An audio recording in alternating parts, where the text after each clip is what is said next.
नमस्कार विद्यार्थी मित्रांनो. यूपीएससी असो अथवा येणारी एमपीएससी असो, विद्यार्थ्यांचा सर्वात मोठा जो प्रश्न आहे तो म्हणजे निबंध विषय आणि निबंध लिहू कसा याचा आहे. काय होतं, बऱ्याच वेळेस आपण बाहेरची प्रश्नपत्रिका पाहिली म्हणजे बाहेरून, परीक्षेच्या हॉलच्या बाहेरून, तेव्हा आपल्याला ते वाचल्यानंतर दोन प्रकारच्या आपल्या प्रतिक्रिया असतात. अरे हे तर सोपं आहे, आणि दुसरं अरे तो काहीच कळत नाहीये. निबंधाबाबत ह्या दोन टोकाच्या ज्या काही आपली मतं असतात त्याच्याबद्दलच आपण आजच्या ह्या सेशनमध्ये बोलणार आहोत. मित्रांनो, माझ्या मागच्या 15 वर्षांपेक्षा अधिक काळच्या अनुभवातून मी निबंध ह्या विषयाबद्दल विद्यार्थ्यांना जे मार्गदर्शन करत आलोय त्याच्यामुळे आज अनेक विद्यार्थी IAS ते डेप्युटी कलेक्टर पर्यंत विराजमान आहेत. आणि तुम्हाला मी त्या गुरुकिल्लीबद्दल आज सांगणार आहे. मात्र हे सांगत असताना आपला मुख्य फोकस कशावर असेल तर 2025 मध्ये आत्ताची जी UPSC ची मेन्स झाली तर त्यातला निबंधाचा जो पेपर आहे त्यातला आपण एक उदाहरण घेऊयात आणि त्याच्या सहाय्याने आपण याची चर्चा करूयात. तेव्हा सुरुवात करूयात आपल्या या सत्राला. ठीक आहे मित्रांनो, माझं नाव अमोल घोडके आणि गेल्या 15 वर्षांपासून मी UPSCच्या आणि MPSCच्या विद्यार्थ्यांना मार्गदर्शन करत आलोय. 48,000 पेक्षा जास्त विद्यार्थ्यांना शिकवलंय, तर 2,500 पेक्षा जास्त विद्यार्थ्यांना मी मेंटोरिंग केलेलं आहे. आणि त्यामुळेच आज अनेक विद्यार्थी माझे हे IAS पासून ते डेप्युटी कलेक्टर पर्यंत वेगवेगळ्या पदावरती विराजमान आहेत. याच पद्धतीने मला तुम्हाला सुद्धा या गुरुकिल्लीबद्दल आज सांगायचंय आणि त्याची सुरुवात आपण करूयात या एसे पासून. मित्रांनो, आपण काय करूयात, सेक्शन ए जो आहे त्यातला जो पहिला एसे आहे, सत्य कोई रंग नहीं जानता है, ट्रुथ नोज नो कलर, यापासून आपण सुरुवात करूया. मात्र त्याच्या अगोदर थोडस हा जो विषय आहे तो विषय सुरू करण्याच्या पूर्वी थोडस या एकूणच आपला जो निबंध विषय आहे त्याबद्दल थोडक्यात मला तुम्हाला दोन गोष्टी सांगायच्या आहेत. फार तुमचा वेळ नाही घेणार, पण टॉपिक जो आहे ट्रुथ नोज नो कलर, कोणताही टॉपिक असू दे, मी तुम्हाला दोन या ठिकाणी नेमोनिक देणार आहे. पहिला नेमोनिक आहे ते म्हणजे क्रिएट. हा शब्द आहे, लक्षात घ्या. आपला जो एसे आहे तो एसे हा GSच्या उत्तराप्रमाणे नसला पाहिजे. हे वाक्य तुम्ही हजारदा ऐकलं असेल, पण नसला पाहिजे म्हणजे तो कसा असला पाहिजे मग, तर तेच आपण बघूयात. बघा, पहिला मुद्दा, आपला एसे हा क्रिएटिव्ह असला पाहिजे, सर्जनशील असला पाहिजे. म्हणजेच काय, आपल्या एसे मधून काहीतरी त्या परीक्षकाला नवीन वाचल्याचा, काहीतरी नवीन मिळाल्याचा आनंद प्राप्त झाला पाहिजे. आणि त्यासाठी आपली इतर सर्व विद्यार्थ्यांच्या तुलनेत आपली जी उत्तरपत्रिका आहे ती वेगळी असली पाहिजे, त्यात काहीतरी नाविन्य असलं पाहिजे. सी. दुसरा आहे R, रेटॉरिक, युक्तिवाद. आपल्या एसे मध्ये वेगवेगळ्या प्रकारे आपल्याला युक्तिवाद करायचे आहेत, हे लक्षात घ्या. आपला युक्तिवाद जो आहे म्हणजे तुम्ही जे म्हणताय ना ते म्हणणं हे तुमचं आहे आणि तुम्हाला ते सांगायचंय. मग तुम्ही जे सांगताय त्याला पटवून पण देता आलं पाहिजे. त्यासाठी काय करायचं, युक्तिवादामध्ये सगळ्यात महत्वाचं काय असतात काही बाबी. पहिला, वेगवेगळ्या प्रकारची रूपक वापरा. म्हणजेच काय, जे वेगवेगळ्या प्रकारे, जसं तुम्ही एखादा अभंग बघा सांगत असताना एखादे हबप असतात, ते कसं एखादं उदाहरण घेऊन सांगतात, तसं ते रूपक वापरायची, उपमा वापरायच्या, बरं का. रूपक वापरायची, उपमा वापरायच्या, त्याचबरोबर काही प्रतिमानं वापरायची, प्रतिमानं वापरायची, काही एनॉलॉजी वापरायच्या. एनॉलॉजी म्हणजे काय हो, तर इतर शास्त्रामध्ये काहीतरी घडतंय, मग त्या शास्त्रामधलं एखादं जे काही आपलं अत्यंत महत्वाचं आहे त्याच्या आधारावरती आपण आपल्या विषयातलं काहीतरी सांगण्याचा प्रयत्न करणे. उदाहरणार्थ, जर समजा न्यूटनच्या तो जो काही गुरुत्वाकर्षणाचा 3 नियमांचा जो काही त्यांनी सिद्धांत मांडला, तर तेच आपल्याला काय करायचं, समजा मानवी समाजामध्ये मानवी वर्तनाबद्दल सांगायचं असेल. काय सांगायचंय की ते म्हणतात काय, जसं पहिला नियम असेल, दुसरा नियम, तिसरा नियम, किंवा एक बल आपण त्या ठिकाणी वापरलं तर त्याला प्रतिबल त्या ठिकाणी अस्तित्वात असतं. मग मानवी समाजात हे कसं आहे, तर क्रिया तुम्ही एखादी केली की त्याला प्रतिक्रिया ही येतेच.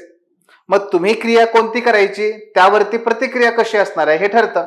बघा, आपण त्या न्यूटनच्या त्या गुरुत्वाकर्षणाच्या सिद्धांताचा उपयोग केला आणि मानवी स्वभावाचं वर्णन केलं. याला म्हणतात एनॉलॉजी. साधर्म्यता वापरायची आणि त्याच्या आधारे आपण आपला मुद्दा पटवून द्यायचा. रेटॉरिक मध्ये ह्या युक्तिवाद आपल्याला सतत करावा लागतो. आपला निबंध हा युक्तिवादाने बनलेला असतो. तिसरा, ई फॉर एंगेजमेंट, प्रतिबद्धता. एंगेजमेंट म्हणजेच काय की तो जो परीक्षक आहे तो परीक्षक तुमचा निबंध वाचत असताना एंगेज झाला पाहिजे. इन द सेन्स, मी माझ्या विद्यार्थ्यांना नेहमी सांगतो तो म्हणजे, जर तुम्ही तुमचा निबंध तुमच्या घरी तुमच्या आजी आजोबा वडील आई ज्यांचा या क्षेत्राशी संबंध नाहीये त्यांना जर समजा तुम्ही तो वाचायला दिला आणि जर तो त्यांनी निबंध हातात घेतल्यापासून तो संपेपर्यंत एकदाही खाली ठेवला नाही, एकदाही जांभई दिली नाही, तर समजून जायचं की तुमचं या कलेवरती आणि या विज्ञानावरती प्रभुत्व तुम्ही प्राप्त केलेलं आहे. एंगेजमेंटसाठी पुन्हा एकदा आपल्याला पहिल्या मुद्द्याकडे जावं लागतं. आपला एसे हा क्रिएटिव्ह असायला पाहिजे, त्यात काहीतरी नवीन वाचायला मिळालं पाहिजे, त्यात काहीतरी भरीव असलं पाहिजे. त्यासाठी आपलं काय पाहिजे, आपला व्यासंग मोठा पाहिजे, आपलं वाचन चांगलं पाहिजे, आपल्याकडे बऱ्याच काही गोष्टी आपल्यालाच माहिती पाहिजे, तर आपण पुढे ते देऊ शकतो, ते करावं लागेल. सो एंगेजमेंटसाठी आपल्याला आपला व्यासंग वाढवावा लागेल, आपलं वाचन वाढवावं लागेल. चौथा मुद्दा ऍस्थेटिक्स, सौंदर्य, हे गरजेचं आहे. निबंधामध्ये तुमची भाषा बघा, तुमची भाषा ही एरर फ्री असली पाहिजे. तुम्ही कशा पद्धतीने तुमची मांडणी करताय ते महत्वाचं आहे. ठीक आहे, तुमचं हस्ताक्षर कसं आहे त्याचाही तिथे विचार होतो. या सगळ्या गोष्टी इथं मॅटर करतात. त्यामुळे सौंदर्य तुमच्या एसेचं, खडाखोड नसावी, साधा नियम. त्यानंतर टोन, स्वर किंवा स्टाईल, शैली. म्हणजेच काय की इथे तुम्हाला काय करायचंय, तर तुम्ही निबंध हा गंभीर स्वरूपात लिहिणार आहात, तो व्यंग स्वरूपात लिहिणार आहात, उत्साहपूर्ण स्वरूपात लिहिणार आहात, नक्की कोणत्या स्वरूपात लिहिणार आहात हे ठरवा आणि त्याच्यानुसार निबंधाचा काय करा, स्वर लक्षात ठेवा आणि तो संबंध निबंधभर तो मेंटेन ठेवण्याचा प्रयत्न करा. एक्सप्रेशन, अभिव्यक्ती. लक्षात घ्या की हा एसे जो तुम्ही लिहिताय ते तुम्हाला जे काही समजलं, तुमच्याकडे जो व्यासंग आहे म्हणजे तुमचं जे ज्ञान आहे, वाचन आहे, ते त्याच्या आधारावर तुम्ही काय करताय, युक्तिवाद करताय. तुमचा तो युक्तिवाद आहे की हा मला हे वाटतं, हे या पद्धतीने असतं, हे या पद्धतीने असतं. तेव्हा हा एसे तुमचा आहे. इथे ललित लेखनाप्रमाणे तुमची अभिव्यक्ती असते, हे लक्षात घ्या. आणि म्हणून काय होतं, आपला जो काही त्या ठिकाणी निबंध लिहिताना जो स्वर किंवा टोन किंवा आणखी काही बाबी याच्यामध्ये तुम्ही स्वतःला व्यक्त करताय, हा आविर्भाव असू दे. बाकीच्यांचं मत आहे, हे प्लेटोचं मत आहे, हे अमर्त्य सेन यांचं म्हणणं आहे किंवा हे यांचं म्हणणं आहे, मान्य आहे. पण त्याच्यावर तुम्हाला काय वाटतंय हे निबंधामध्ये आलं पाहिजे, कारण त्यांना तुम्हाला तपासायचंय ना की प्लेटोला. आणि म्हणून तुमची अभिव्यक्ती आहे ना तर ती दिसली पाहिजे. या गोष्टी लक्षात ठेवा. ही क्रिएट हा घटक लक्षात ठेवा. तुमचा एसे बघा इतरांपेक्षा अतिशय छान पद्धतीने तुम्ही लिहू शकता. निबंध लिहित असताना एक महत्वाचा प्रश्न काय येतो विद्यार्थ्यांना की सर मला माहिती आहे, मान्य आहे, पण मला मध्ये लिहायचंय काय, घरी कसं लिहायचंय हे कळत नाहीये. तर त्यासाठी पुन्हा एकदा एक नेमोनिक आहे, टॅफे. ट्रॅक्टर माहितीये का, हा त्या पद्धतीने हा टॅफे आहे. फक्त आपला टॅफे हा टॉफी तसा नाहीये, टॅफे आपला वेगळा आहे. टी फॉर काय होतं, थीम. काय करा, प्रत्येक पॅरामध्ये एक काहीतरी मध्यवर्ती कल्पना असू दे आणि त्या कल्पनेला तुम्ही काय कराय, फुलवत नेताय त्या पॅराग्राफ मध्ये, हे त्याला पटलं पाहिजे. म्हणजे एक पॅरा इज इक्वल टू एक थीम, एक मध्यवर्ती कल्पना. एका आयडियासाठी एक पॅरा वापरायचा पहिला. दुसरा, त्याच्यामध्ये महत्वाचं असतं विश्लेषण. विश्लेषण करा. हा, जे तुम्हाला सांगायचंय ते सखोल पद्धतीने विश्लेषण करा, कसं मी पुढे सांगेन तुम्हाला. तिसरा, जे काही विश्लेषण करा त्याला एव्हिडन्सेस, फॅक्ट जोडा.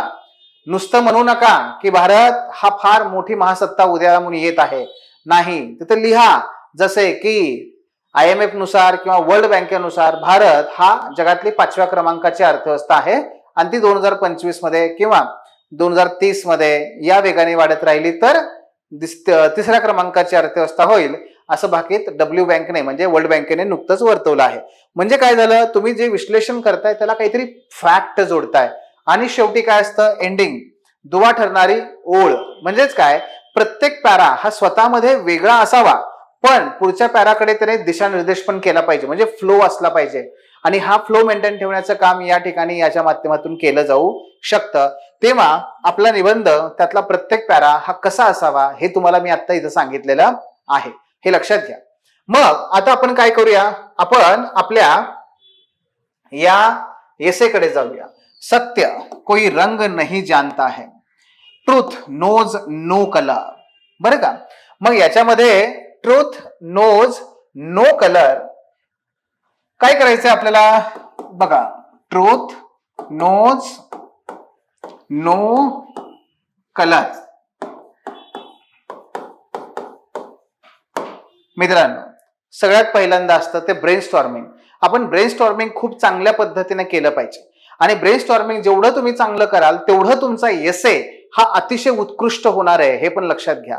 ब्रेनस्टॉर्मिंग मध्ये काही बेसिक जुजबी बाबी असतात. एक म्हणजे काय की दिलेले जे शब्द आहेत ना, या प्रत्येकाचा काय करा, अर्थ उलगडण्याचा प्रयत्न करा.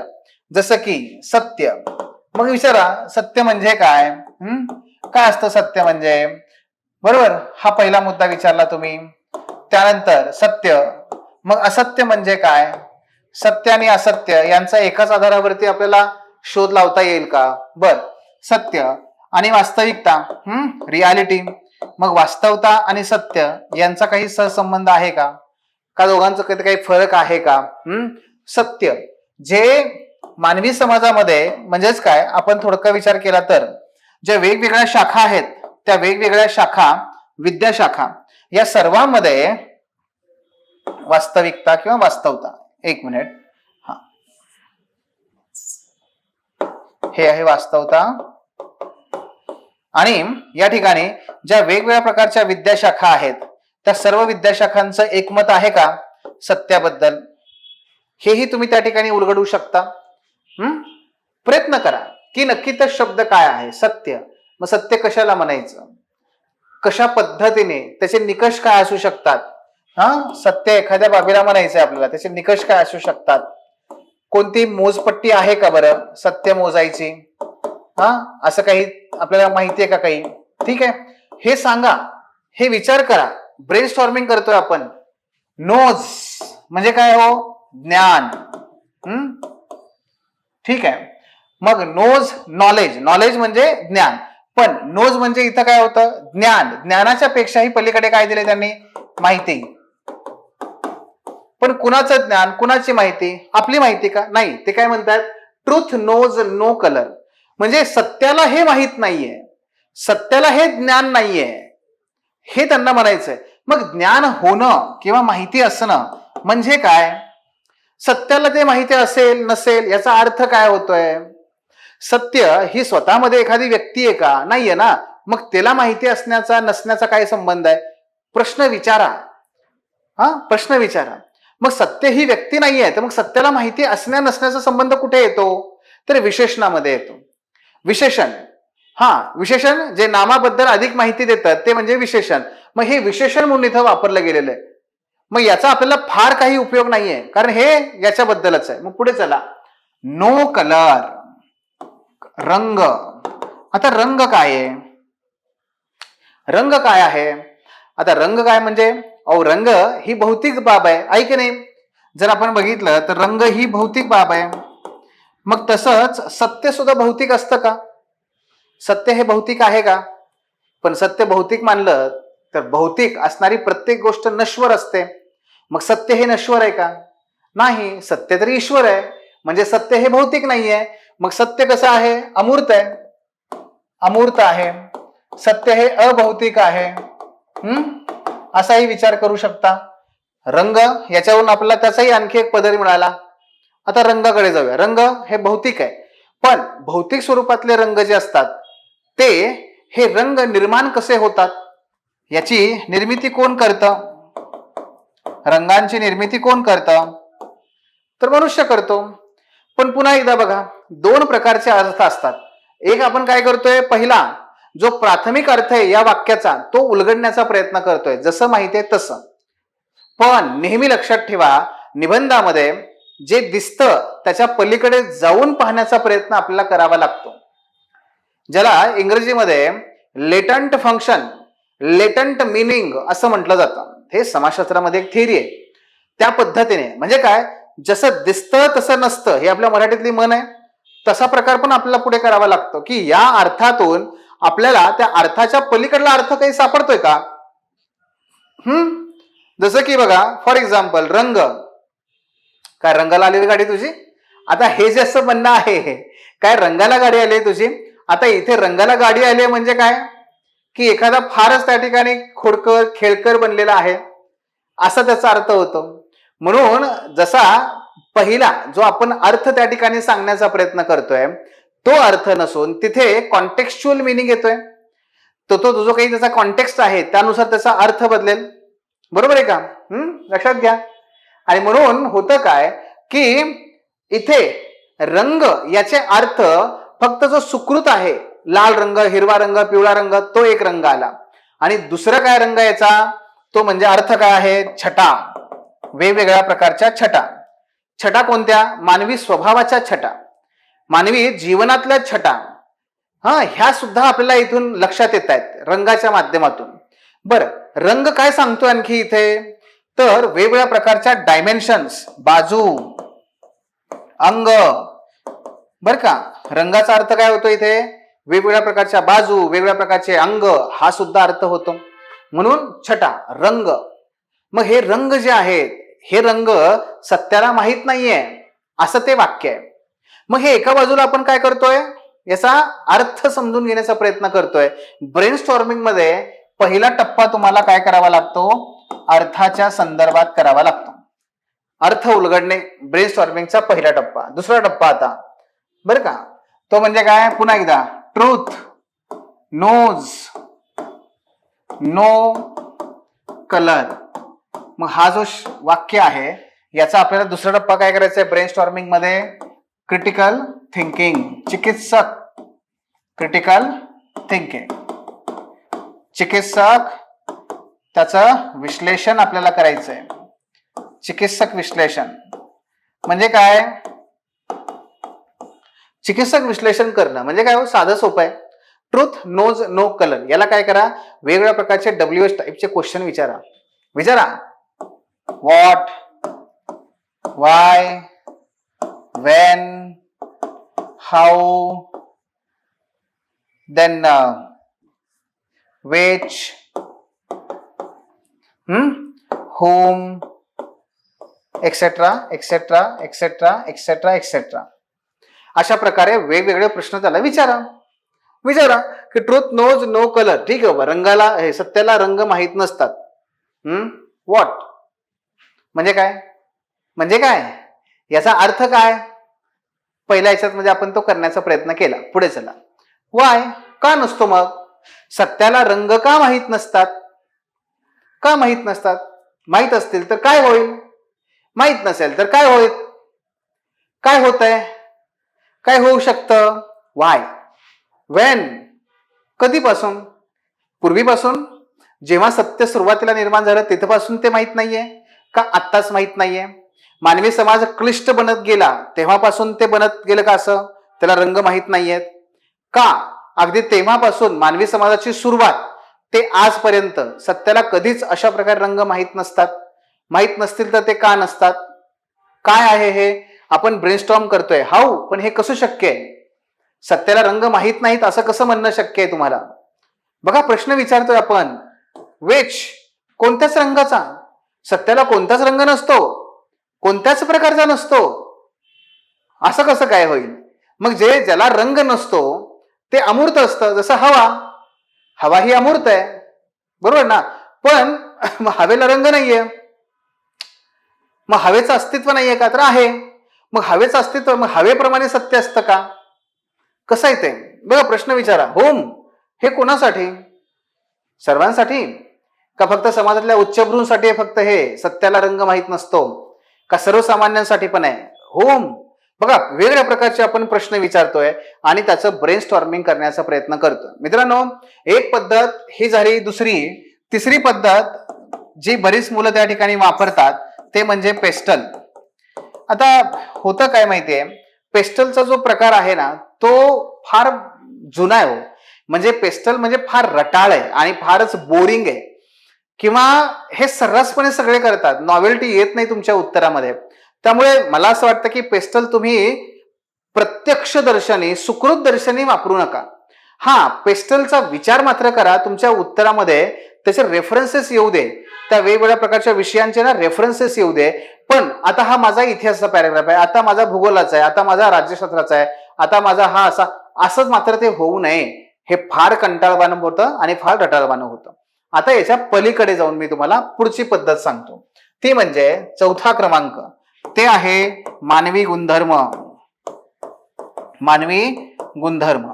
बघा, मानवी गुणधर्म जे आहेत, ह्युमन नेचर, आणि या मानवी स्वभावाचे, या मानवी गुणधर्माचा विचार करा आणि मग ह्या वाक्याला त्या ठिकाणी पहा.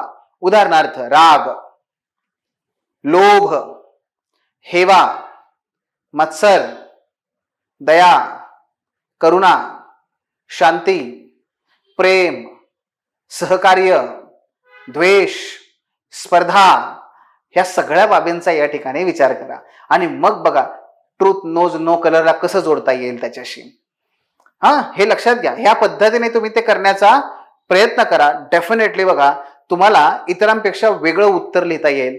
पेस्टल वगैरे हे फारच ट्रॅडिशनल आहेत. मी सांगितलं 3 पद्धती वापरा, ही 1, ही 2 आणि पहिली अर्थ उलगडण्याचा ते ठिकाणी. आता आपण काय करूया, या विषयाकडे वळूयात आणि आपण काय करू शकतो हे आता मी तुम्हाला प्रत्यक्ष त्या ठिकाणी सांगतो. Truth knows no colour. आता इथे एक काम आपल्याला आणखी करावं लागतं निबंध लिहिण्याच्या पूर्वी. तो म्हणजे ज्या पद्धतीने आपण गावाला निघालो तर पहिल्यांदा निश्चित काय होतं, गाव, कोणतं गाव, कुठलं गाव, किती अंतर, काय काय त्याच्यानुसार आपलं ठरतं. समजा मला उद्या गावाला जायचंय, मला उद्या मामाच्या गावाला जायचंय, तर माझी जी बॅग भरणार आहे मी ती त्या पद्धतीने असेल. दुसरं, मला जर उद्या गावाला जायचंय, काहीतरी ऑफिशियल कार्यक्रमाकरता जायचंय, तर तिथे मी मामाच्या गावाला जाताना जे काही लाडू करंजा लोणचं बिंचं घेऊन जाईल तसं सगळं मी ऑफिसच्या कार्यक्रमाला घेऊन जाईन का? साहजिक आहे, नाही आहे ना. म्हणून ठरतं काय, आपली सगळी तयारी, आपल्या सगळं काही प्लॅनिंग जे आहे हे ठरतं आपल्याला कुठे जायचंय. निबंधामध्ये पहिलं सगळ्यात महत्वाचं काम काय करायचं, आपल्या निबंधाचा जो प्रवास आहे, आपल्या निबंधाचा जो प्रवास आहे, ज्याला मी नेहमी शब्द वापरतो प्रवाह, हा जो तुमचा निबंधाचा जो प्रवाह आहे त्या प्रवाहाचं गंतव्य म्हणजेच काय, म्हणजेच त्याचा जे काही शेवट आहे तो लक्षात घ्या.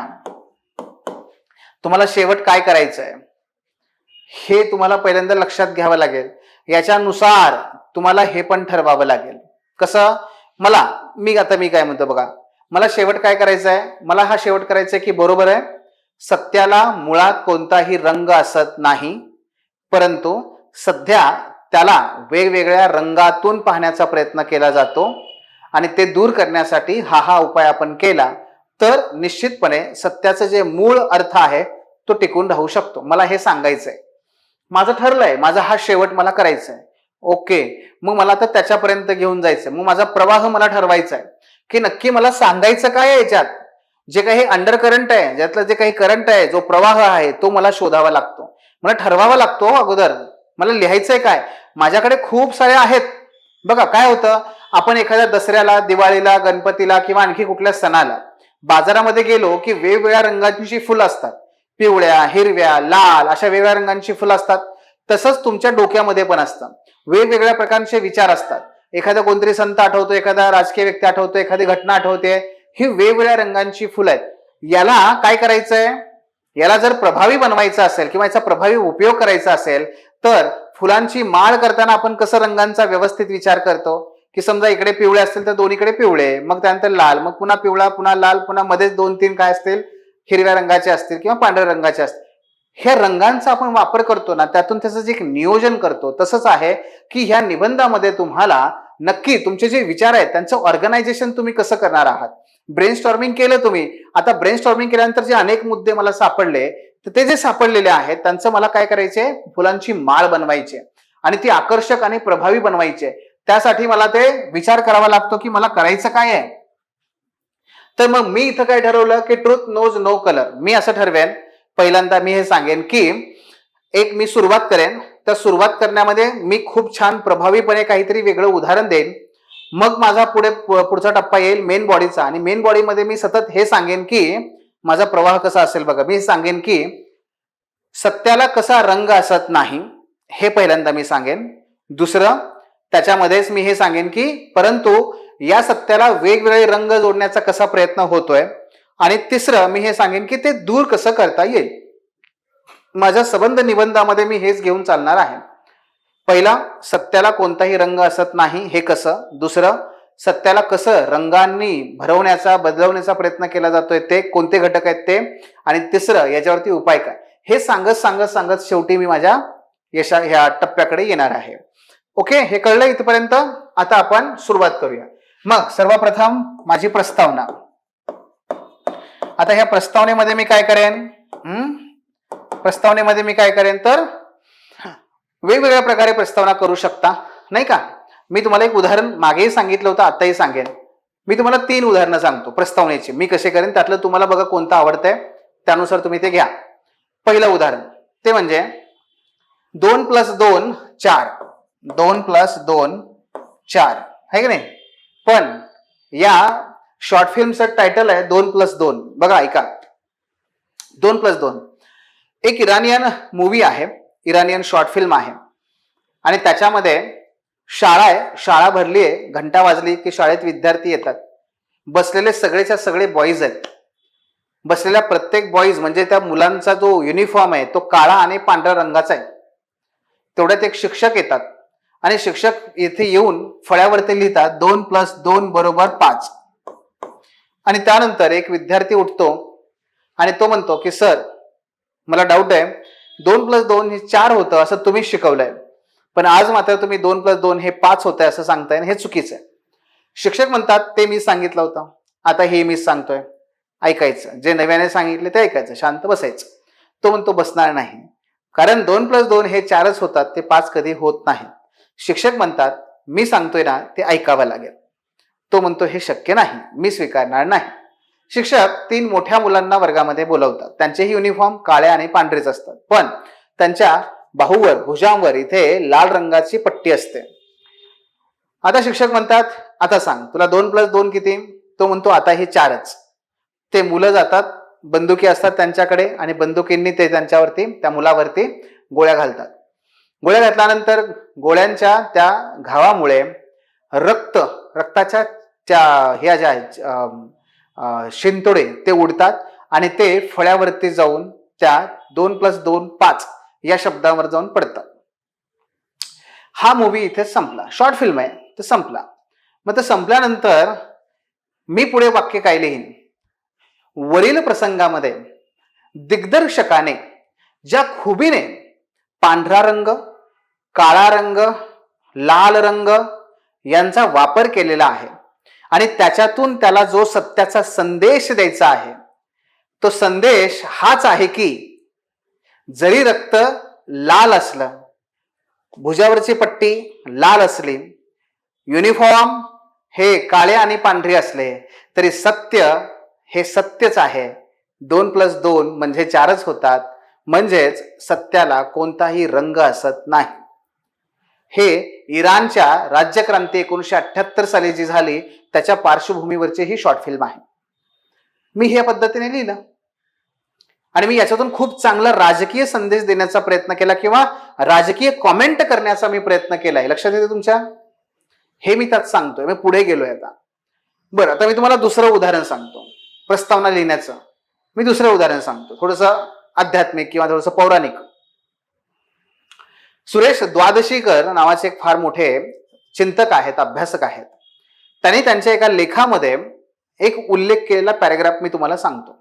ते म्हणतात, मी तुम्हाला सांगतो म्हणजे मी लिहीन माझ्या पॅराग्राफमध्ये, त्याच्यामध्ये लिहीन मी, त्यात असं लिहीन की बायबलमध्ये किंवा येशू ख्रिस्तांनी उपदेश केलेले जे काही वचनं आहेत त्यांचे जवळपास 80 प्रकरणं होती. मात्र इसवी सन 14व्या शतकात इसवी सन 8व्या शतकात या सर्व प्रकरणांचं तेव्हाचा राजा, रोमन राजा, याने शुद्धीकरण केलं, कंसात प्रश्नचिन्ह, व त्यातून त्याला हव्या त्याच केवळ 4 प्रकरणांचा आधुनिक नव्या बायबलमध्ये समावेश केला. Paragraph change. मौलाना अबुल कलाम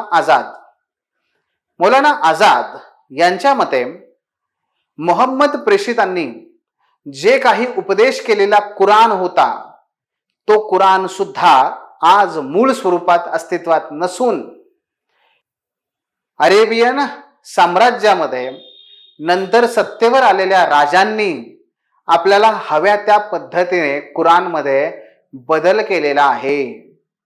हे आजच्या मुस्लिम मुल्ला मौलवी आणि लोकांना मान्य नसेल, पण हेच वास्तव आहे, हे सत्य आहे. पॅराग्राफ 3, वेदांमध्ये जे काही शिकवलं, जे सांगितलं, हे लिपीचा शोध त्या काळात नसल्या कारणाने ते श्रुती म्हणजे श्रवण करणं या प्रकारचं ज्ञान होतं. मात्र पुढे निघंटू याने सायनाचार्य असं ते म्हणतात, सायनाचार्य यांच्या मते निघंटू यांनी वेदांचं लिखाण केलं, त्यांना जसं समजलं, त्यांना जसं भावलं आणि त्यांना जसं वाटलं त्या पद्धतीने त्यांनी वेदांचं लेखन केलं.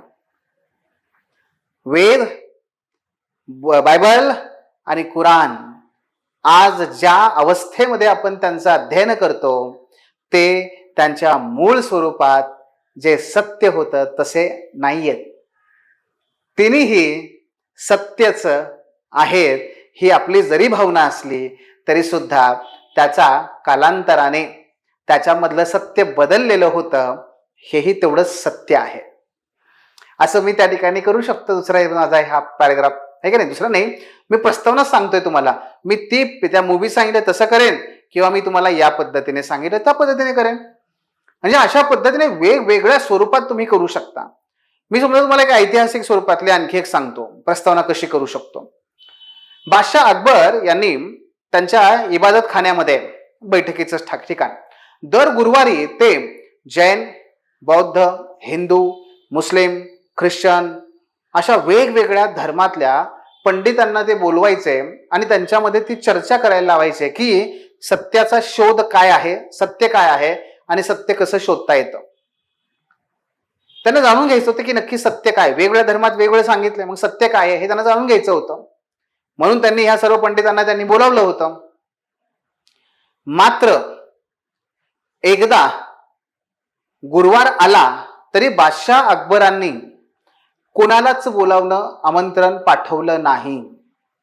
आश्चर्यचकित होऊन बिरबल जेव्हा बादशाह अकबरांना विचारतो की खाविंद म्हणजे बादशाह, आज गुरुवार आहे आणि तुम्ही ह्या लोकांना नाही बोलावलं, तेव्हा बादशाह अकबर म्हणतात, हो, नाही बोलावलं, कारण मला सत्याचा शोध घ्यायचा होता आणि ह्यातला प्रत्येक जण त्यांना हवं तसंच सत्य मला सांगण्याचा प्रयत्न करत होता. पण मला मूळ सत्य हवं होतं की ज्या सत्याला कोणत्याच धर्माचा, कोणत्याही व्यक्तीच्या अपेक्षांचा रंग नसेल, असं मला सत्य हवं होतं. ते सत्य मला मिळत नाहीये आणि म्हणून मी ते बंद केलं. पुढे त्यांनी स्वतः जे काही समजून घेतलं, वाचन पुढे त्यांनी जे केलं, त्यांना वाचता येत नव्हतं, ते व्यक्ती वाचून दाखवायची. त्यातून त्यांना जे उमगलं त्यातून त्यांनी दीन ए इलाही नावाचा पंथ उभा केला आणि हा दीन ए इलाही जो आहे तो पुन्हा एकदा त्याचं काय म्हणतोय, तो मी सत्याची कास धरतोय. बघा, यातला कुठलाही तुम्ही काय करू शकता, हा पॅराग्राफ प्रस्तावना म्हणून वापरू शकता. येते लक्षात?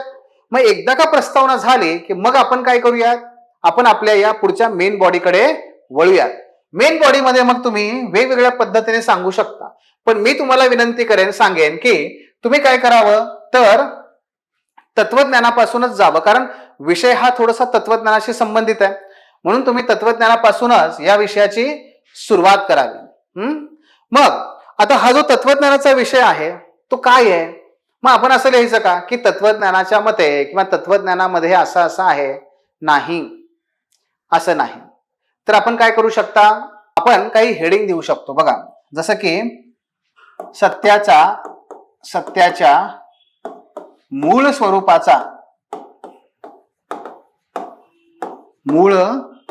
स्वरूपाचा शोध, तत्वज्ञान, असं मी हेडिंग देईन आणि मग मी त्याच्या अंतर्गत माझे वेगवेगळे त्या ठिकाणी जे पॅराग्राफ्स आहेत मी ते त्या ठिकाणी पॅराग्राफ लिहायला घेईन. ठीक आहे, हे या पद्धतीने. मग याच्यामध्ये मी काय करेन, मी सुरुवात करेन उपनिषदांपासून. मग उपनिषदांचा विचार जर केला तर उपनिषद उपनिषदामध्ये बघा दोन शब्द येतात, सत व रित. सत व रित. सत आणि रित. सत म्हणजे काय तर उपनिषद सगळ्यात महत्वाचं आहे मंडूक उपनिषद, आणि त्याने मग सांगितलेलं म्हणून काय होतं सत. सत म्हणजे त्याच्या अर्थानुसार काय होतं, जे आहे ते, जे अस्तित्वात आहे ते म्हणजे सत. जे अस्तित्वात आहे ते सत. पण पुढे एक आणखी एक नासतेय नावाचं हे आहे उपनिषद आहे, आणि त्याच्यामध्ये मात्र त्यांनी असं म्हणलेलं आहे की जे सत्य जे अस्तित्वात आहे ते सत्य, पण जे अस्तित्वात नव्हतं, अस्तित्वात आहे कधीपासून अस्तित्वात आहे, त्याला काहीतरी मर्यादा असेल, अंत असेल. त्याच्या पूर्वी जी होती ती पोकळी होती. विज्ञान पण काय म्हणतं, पोकळीतूनच हे सगळं निर्माण झालं. मग ती पोकळी आहे, ते पोकळी सुद्धा सत्यच आहे ना, पण त्याला काय म्हणायचं मग? माहितीये का आपल्याला ते होतं का पोकळी? नाही, माहित नाही. पण जे नव्हतं मग त्याला काय शब्द वापरायचा, कारण काहीतरी नव्हतं ना. मग जे नव्हतं ते काय आहे, ते रीत. म्हणून सत आणि रीत ह्या दोन शब्द, या संस्कृत भाषा सोडली तर तुम्हाला कुठेही या प्रकारचं विवेचन तत्वज्ञान सापडणार नाही. हे फक्त भारतीय तत्वज्ञानात आहे. मग सांगायचं की बघा सत्याचा शोध कसा घेण्याचा प्रयत्न ह्या लोकांनी केलेला आहे, आपण ते सांगायचं. दुसरं सांगायचं काय की त्याच्यानंतर गौतम बुद्ध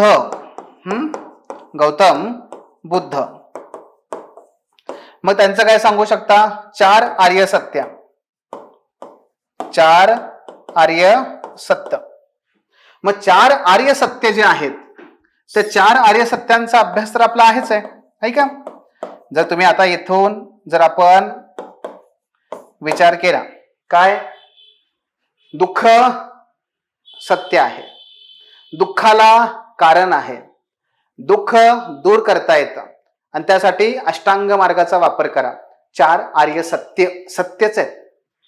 गौतम बुद्ध त्यांना पडलेले ते प्रश्न, महारोगी बघितल्यानंतर, जर्जर म्हातारा बघितल्यानंतर, मृत्यू शय्येवर घेऊन जात असताना तेव्हा पडलेला प्रश्न, ह्या सगळ्या प्रश्नांची उत्तरं म्हणजे सत्य शोधण्याचा प्रयत्न त्यांनी केला. त्यातून उत्तर सापडलं त्यांना चार आर्य सत्य. पण त्याच वेळेस त्यांचेच अगदी समकालीन असणारे थोडाफार फरक महावीर जैनांनी मात्र त्रिसत्य सांगितलं, म्हणून आपण तेही सांगा. पण एक लक्षात घ्या, याच्यामध्ये आपल्याला खूप जास्त वेळ नाही घालवायचा आहे. पण आपल्याला सांगायचं काय, परीक्षकाला आपल्याला हे सांगायचं की हे बघा सत्य शोधण्याचा प्रयत्न नक्की काय आहे हे शोधण्याचा प्रयत्न अनेकांनी केलाय. सत्य हे वस्तुनिष्ठच आहे, पण या वस्तुनिष्ठ सत्यापर्यंत पोहोचण्याचे मार्ग मात्र व्यक्तिसापेक्ष आहेत, आणि हे सगळे व्यक्तिसापेक्ष मार्ग आहेत. व्यक्तिसापेक्ष म्हणजे व्यक्तीनुसार बदलणारे, बदलत गेले.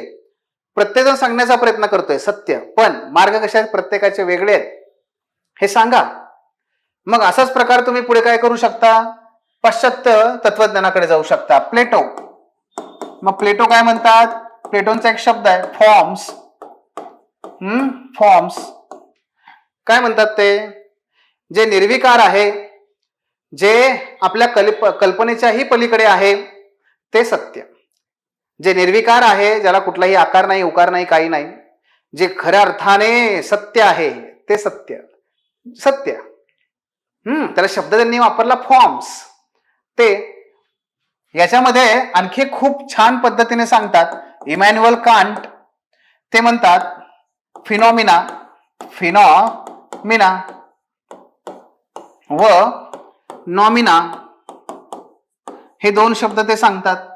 आता फिनॉमिना म्हणजे काय, जे दिसते ते म्हणजे फिनॉमिना, आणि नॉमिना म्हणजे काय, जे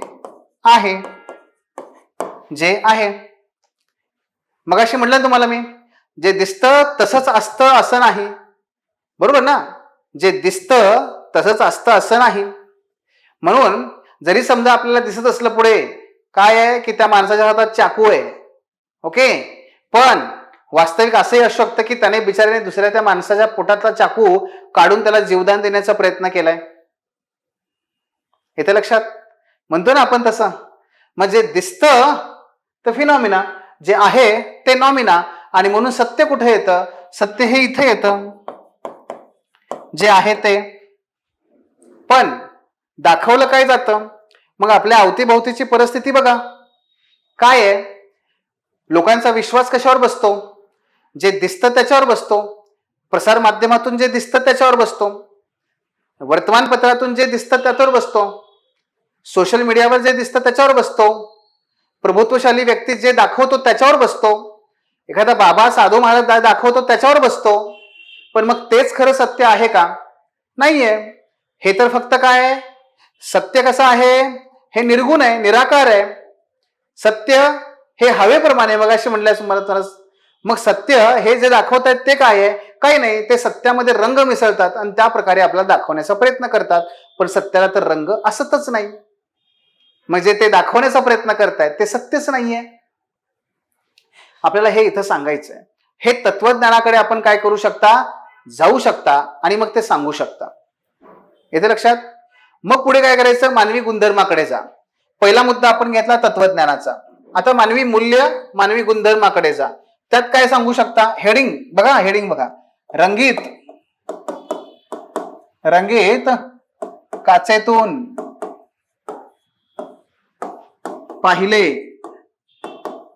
जाणारे सत्य म्हणजेच मानवी आकलन. मानवी आकलन हे सांगा. आहे की नाही? प्रत्येक जण काय करतोय? आपल्याला हव्या तशा प्रकारची एक रंगीत काच घेतोय आणि त्याच्यातून तो सत्याकडे पाहण्याचा प्रयत्न करतोय. त्याच्यातून तो त्या सत्याकडे पाहण्याचा प्रयत्न करतोय. बरं, ह्या रंगीत काचा कोणत्या आहेत? रंगीत काचा म्हणजे काय? तर रंगीत काचा म्हणजे आपले पूर्वग्रह, आपल्या प्रत्येकाला आलेले वेगवेगळे अनुभव, आपल्या प्रत्येकाचे काही विचारधारा, आपल्या प्रत्येकाचे काही आवड निवड, आपल्या प्रत्येकाची असणारी जात, आपल्या प्रत्येकाचं असणारं लिंग, आपल्या प्रत्येकाचा असणारा धर्म, आपल्या प्रत्येकाचा असणारा प्रदेश, आपल्या प्रत्येकाचा असणारा भाषा आणि आपल्या प्रत्येकाचा असणारा राष्ट्रीयत्व इत्यादी इत्यादी इत्यादी. ह्या सगळ्या काचा आहेत, ह्या रंगीत काचा आहेत. परिस्थिती तीच असते, पण तुम्ही पाहता कसं याच्यातून तुम्हाला ते दिसतं. पण जे दिसतं ते सत्य नसतं, कांट आहे ना. इथे लक्षात तुमच्या? आणि म्हणून भारताच्या फाळणीला गांधीजी कारणीभूत आहेत का? तुम्ही जी काच उचलाल त्यातून तुम्हाला ते दिसेल, आहेत किंवा नाहीत. जे सत्य ते सत्य, जे जगाला माहिती आहे खरं तर. पण मी त्याच्याकडे कोणत्या काचेतून बघणार? मी त्याच्यामध्ये जर समजा उजव्या विचारसरणीच्या काचेतून बघितलं तर मला दिसेल नाही नाही तेच कारणीभूत आहेत फाळणीला. मी जर ते डाव्या विचारसरणीतून बघितलं तर मी म्हणणार हो तेच कारणीभूत आहेत फाळणीला. मी जर समजा तटस्थ विचारसरणीतून बघितलं, तटस्थ मध्यस्थ, तर त्यातून मात्र मला हे दिसेल की नाही ते कारणीभूत नाही आहेत. मी बदलतोय काय? मी माझी विचारधारेचा रंग, विचारधारेच्या रंगाची काच बदलतोय. ही रंगाची काच बदलली की झालं. अनुभव काय करतात? डॉक्टर श्रीराम लागू हे त्यांच्या मुलाचं निधन होईपर्यंत आस्तिक होते. आस्तिक, ईश्वरावर विश्वास ठेवणारे. मुलाचं निधन झालं आणि त्याच दिवसापासून ते नास्तिक झाले. काय बदललं? डॉक्टर श्रीराम लागू यांचं विचार बदलले. का? कारण त्यांचा तो अनुभव. त्याच्यामुळे सत्य बदलते का? पण ईश्वर आहे का नाही याचा उलगडा झाला का? नाही झाला. तो मुद्दा कळतोय तुम्हाला? तुमचे अनुभव. आणि म्हणून ह्या सगळ्या काचा आहेत. या काचेतून बघायला गेलात की सत्य तुम्हाला तुमच्या काचेप्रमाणे दिसतं, रंगाप्रमाणे दिसतं. ज्या रंगाची काच त्या रंगाच्या त्याप्रमाणे त्या सत्याचा रंग. पण जर आपण मूळ लक्षात घेतलं तर सत्याला कधीही रंग असत नाही. आणि जर तुम्हाला मूळ सत्य जाणून घ्यायचं असेल तर काय करावं लागेल? ह्या रंगीत काचांना दूर करावं लागेल. म्हणजे पहिल्यांदा आपण आपल्या स्वला विसरावं लागेल. या स्वचा विसर पडला पाहिजे. स्वचा विसर म्हणजे काय? मी कोण आहे, माझं लिंग मला विसरावं लागेल, माझा धर्म विसरावा लागेल, माझा प्रदेश, माझी भाषा, माझं राष्ट्रीयत्व हे मला विसरावं लागेल आणि फक्त मनुष्य म्हणून मला स्वतःला सामोरं आणून मला त्या सत्याचा शोध घ्यावा लागेल. हे लक्षात घ्या. विसर, स्वचा विसर पडला तर मला सत्य सापडणार आहे, या काचांमधून मला ते सत्य सापडणार नाही. येते लक्षात? आणि म्हणून मित्रांनो होतंय काय की आपण सत्याच्या संदर्भात पेस्टल सारखं काम करत बसू नका. ऐतिहासिक आणि भौतिक आणि राजकीय आणि सामाजिक हे नाही. मग पहिला पदर सांगितला तत्वज्ञानाचा, दुसरा सांगितला मानवी मूल्यांचा आणि मानवी स्वभावाचा, तिसरा सांगतो नैतिकतेचा. आणि म्हणून आपण हेडिंग काय द्यायचं? सत्याचा सार्वभौम शोध. सत्याचा सार्वभौम शोध म्हणजेच काय? नैतिकता. मग याच्यामध्ये काय करणार आपण? आपला जो पेपर चौथा आहे नीतिशास्त्राचा, त्याचा उपयोग करायचा आणि त्याच्यातला कुठला मुद्दा, कुठला थिअरी इथे लागू पडतो हे बघायचं, बरं का? मग हे कसं बघणार? तर मी सांगतो तुम्हाला की बघा, सत्य काय आहे? सत्य हा सद्गुण आहे. सत्य हा सद्गुण आहे आणि आपल्या एथिक्स मध्ये एक सद्गुण सिद्धांत आहे किंवा सद्गुण नैतिकता आहे, व्हर्च्यू एथिक्स. मग त्याच्यामध्ये इतर कुठले सद्गुण आहेत? हो, इतर कुठले सद्गुण आहेत? सत्य हा एक झाला, पण इतर कोणते आहेत? मग इतर दुसरा आहे धाडस. धाडस आहे की नाही? मग तिसरा आहे न्याय, चौथा आहे प्रामाणिकपणा. प्रामाणिकपणा, पाचवा आहे करुणा. हा ठीक आहे. अशा प्रकारचे काय करायचे? हे सगळे सद्गुण लिहून काढा. लिहून काढा म्हणजे सद्गुण तुम्हाला माहिती असाल आणि मग सांगायचं की बघा हे जे सद्गुण आहेत, सद्गुणचा अर्थ काय असतो? सद्गुणचा अर्थ पण लिहायचा की सद्गुण म्हणजे काय? सद्गुण म्हणजे असे गुण की ज्यांच्या वर्णनाकरिता इतर शब्दांची, विशेषणांची आवश्यकता नसते. न्याय म्हणजे न्याय. न्याय काय नसतो हे सांगण्यासाठी तुम्हाला वेगळे शब्द वापरावे लागतील, पण न्याय म्हणजे काय हे सांगण्यासाठी तोच शब्द वापरावा लागतो. तसंच आहे सत्याचं सुद्धा. सत्य म्हणजे काय हे असत्याच्या आधारावर नाही सांगतायत. सत्य म्हणजे सत्य, त्याच्यासाठी दुसऱ्या शब्दांची योजना करण्याची गरज नाहीये. हे आपल्याला लिहायचं आहे.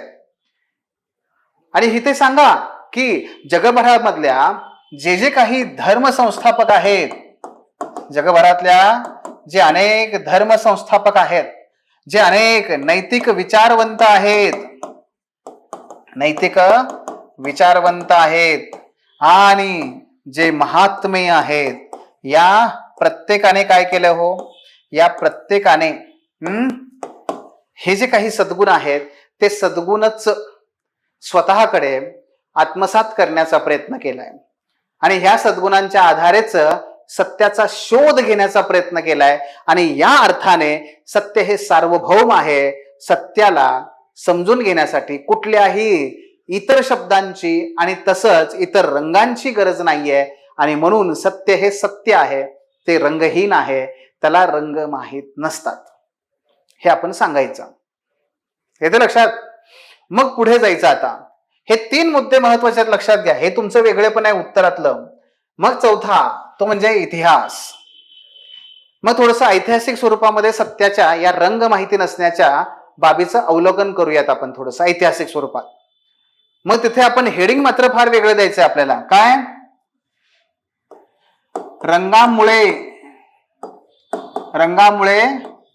सर्वाधिक विकृत बनलेले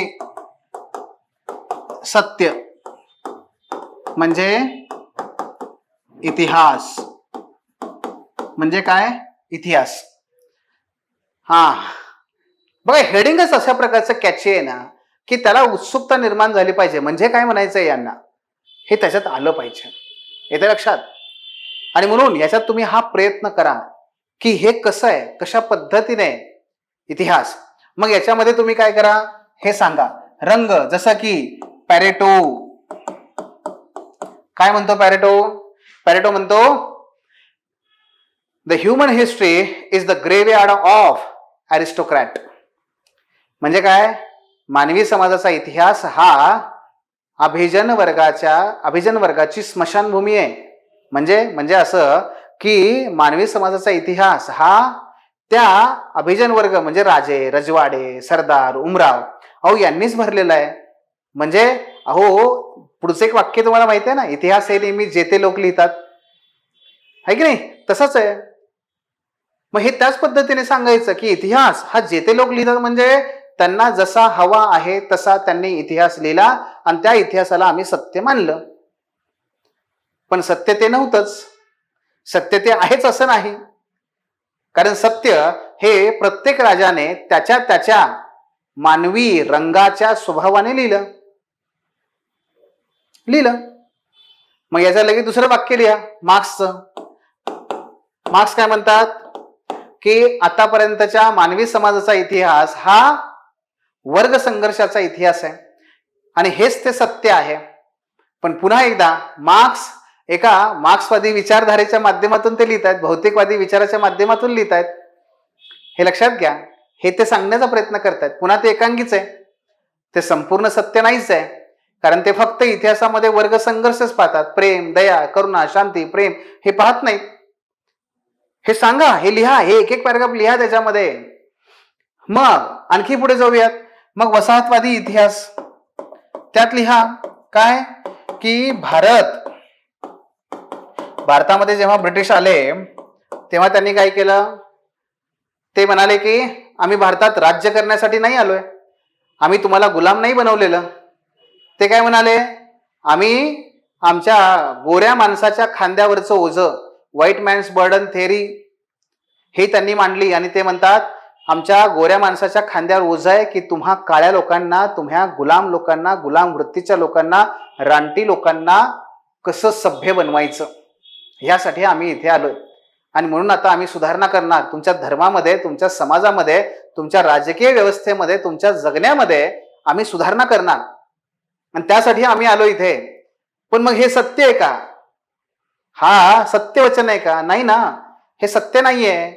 उलट ते जे शोषण करत होते, जे रक्तानं माखलेली त्यांची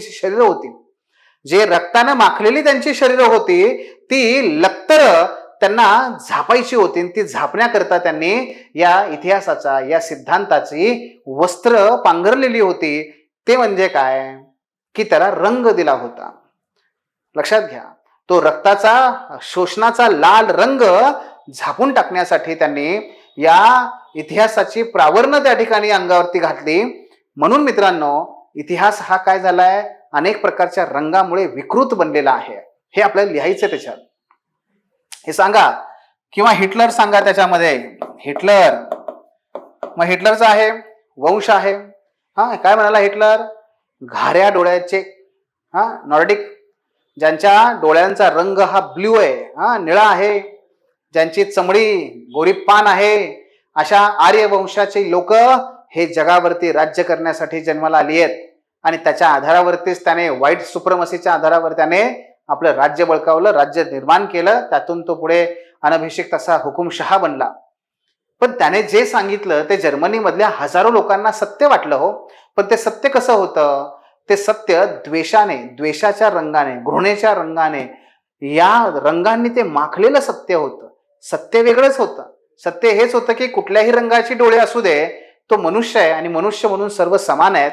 त्या सत्याला कोणताही रंग नाहीये. पण हिटलरने त्याला रंग देण्याचा प्रयत्न केला आणि त्याच प्रकारे मग आपण पुढे त्याला घेऊन जाऊ शकतो. म्हणून सर्व काय इतिहासाबद्दल आपण हे सांगू शकतो. राजकारण काय, विविध रंगांच्या झेंड्यांचे सत्य. राजकारण, बरोबर का? म्हणून कोणी भगवा झेंडा घेऊन त्या ठिकाणी फिरतोय, कोणी निळा झेंडा घेऊन फिरतोय, कोणी पिवळा झेंडा घेऊन फिरतोय, कोणी हिरवा झेंडा घेऊन फिरतोय.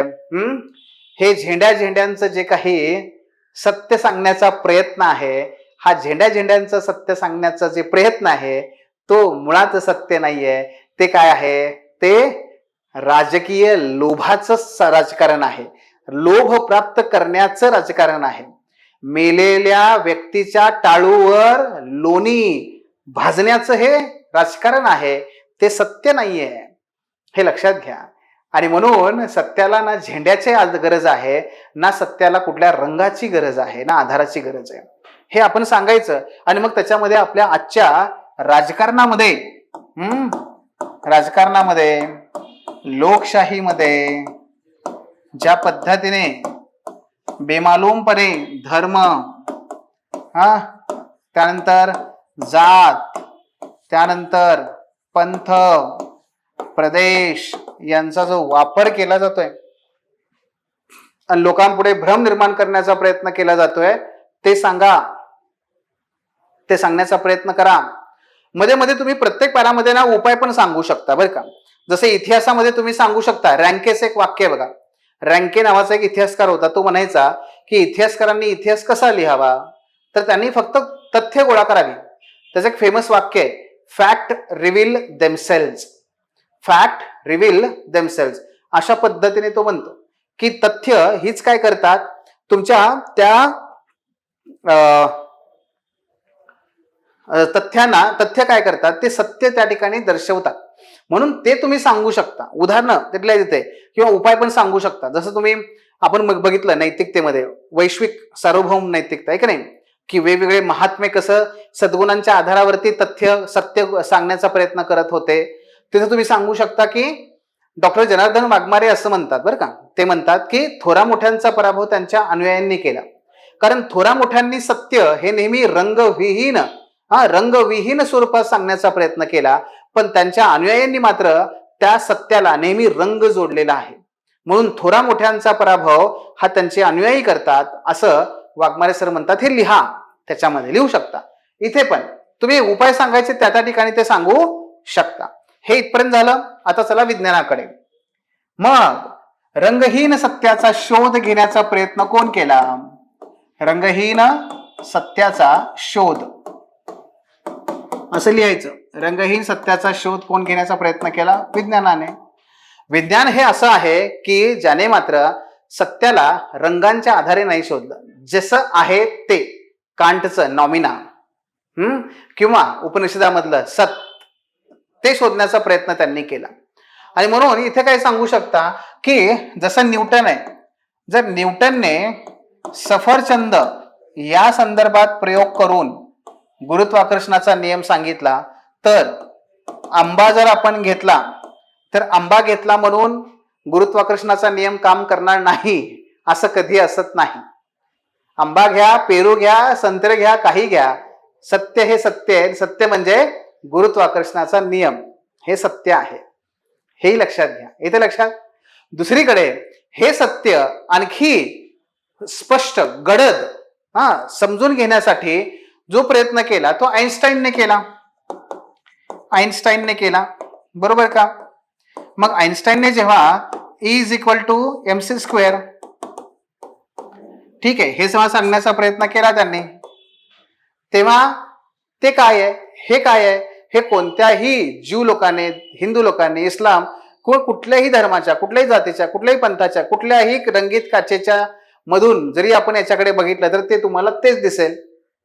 हे रंगविहीन सत्य आहे, जे विज्ञानाने शोधण्याचा प्रयत्न केला. विज्ञान ते शोधण्याचा प्रयत्न करत आहे. मग गॅलिलिओने सुद्धा तोच प्रयत्न केला, पण रंगीत चष्म्यातून, रंगीत काचेतून बघण्याचा प्रयत्न केल्यामुळे पोपला मात्र गॅलिलिओ हा दुष्ट वाटला. लिहा त्याच्यात, दुष्ट वाटला, आणि मग त्यांनी गॅलिलिओचा छळ केला. हे सांगा, हे त्यात सांगू शकता. पण त्यात दुसरा मुद्दाही सांगा, तो म्हणजे छद्म विज्ञान. काय सांगा? छद्म विज्ञान. हे पण सांगा. छद्म विज्ञान म्हणजे काय? Pseudo science. हे खरं तर विज्ञानच नाहीये, पण आपण जे काही म्हणतो, नाही अरे हा शोध तर आमच्या पूर्वजांनी तेव्हाच लावला होता, अरे हे उपकरण हे आमच्याकडे पहिल्यांदाच होतं. म्हणजे पुराणातली वांगी पुराणात शोधण्याचा प्रयत्न, विज्ञानाला आमच्या पुराणामध्ये शोधण्याचा प्रयत्न करणं म्हणजे काय?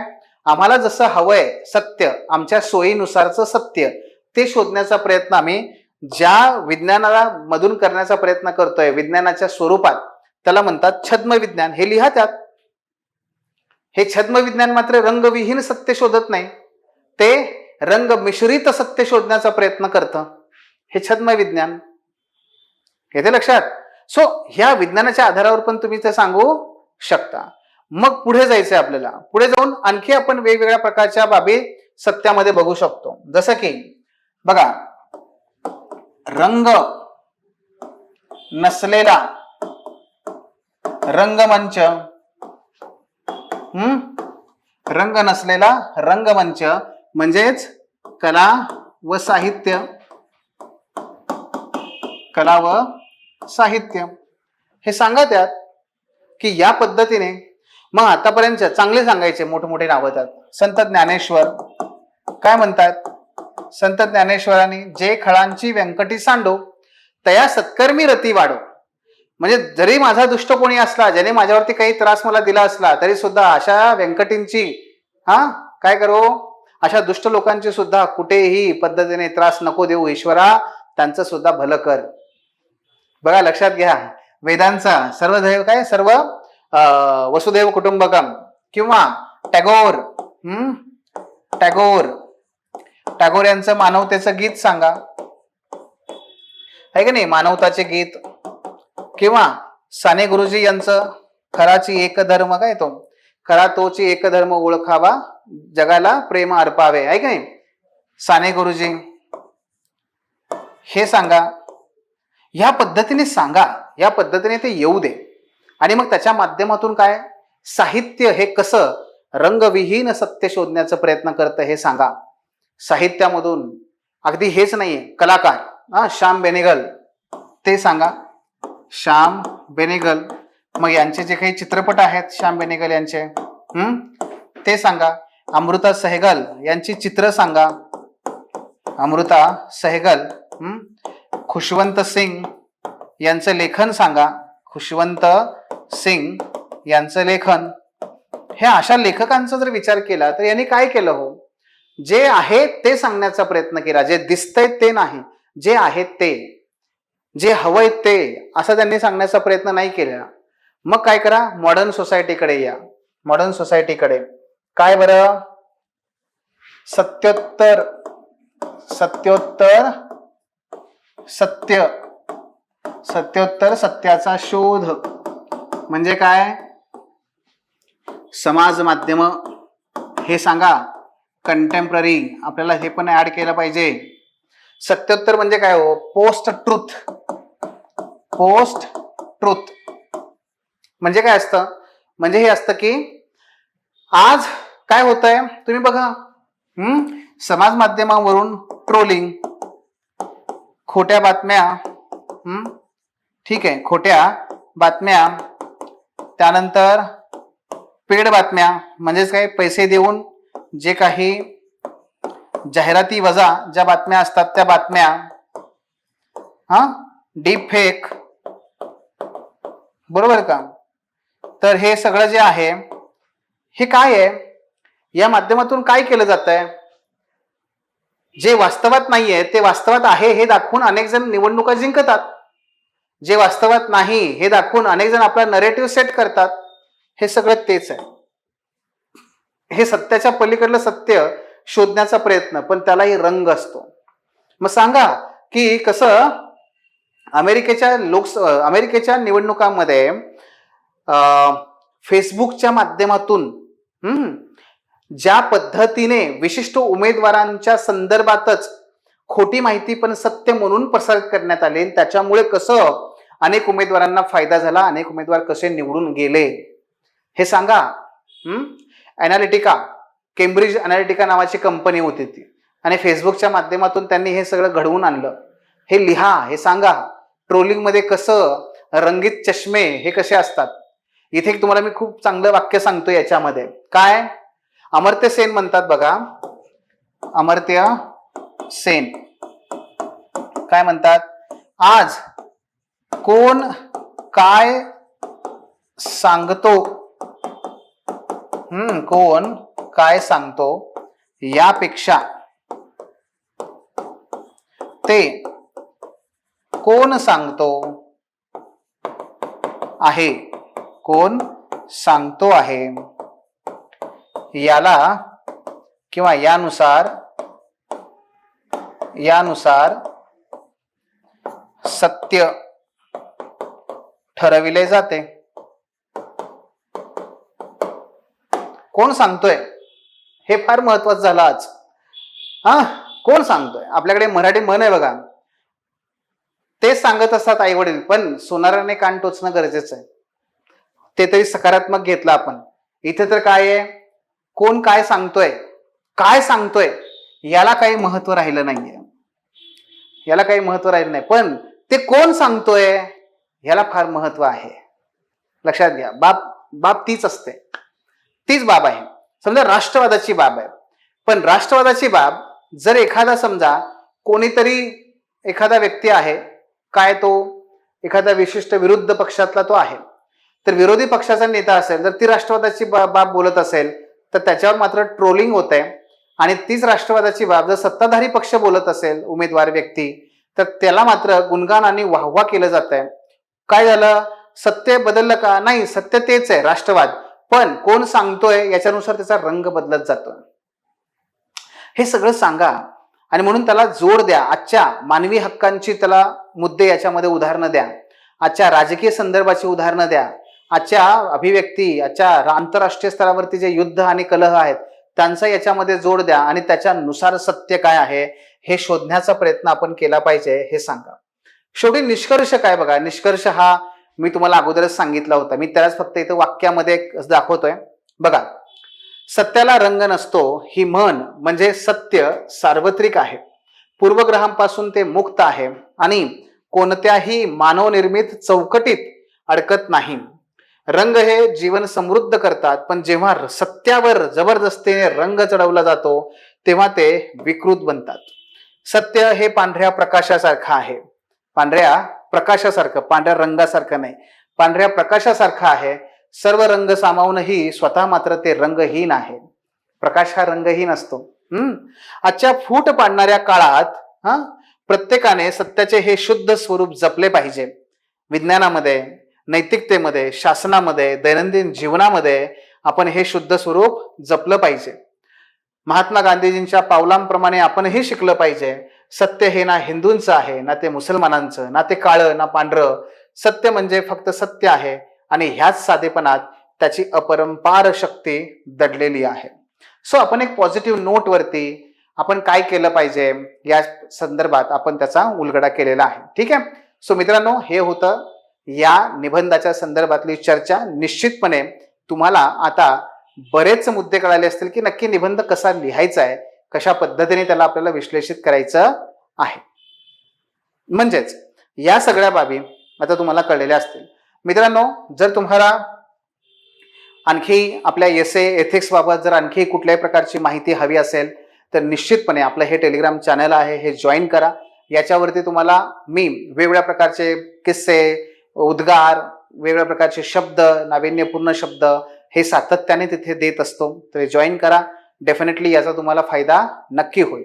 ठीक आहे. तेव्हा मित्रांनो, जर निबंधामध्ये खूप चांगल्या प्रकारे गुण मिळवायचे असतील तर फक्त एक काम करायचंय, माझ्यासोबत राहायचंय, बाकी काही नाही. ठीक आहे. हा व्हिडिओ तुम्हाला नक्की आवडल्यास लाईक करा, शेअर करा, आपल्या इतर मित्रांना मैत्रिणींना पण सांगा की सत्य म्हणजे काय. धन्यवाद. Thanks for watching. If you found this video valuable, don't forget to like, share and subscribe our channel. The Officer, your personal mentor.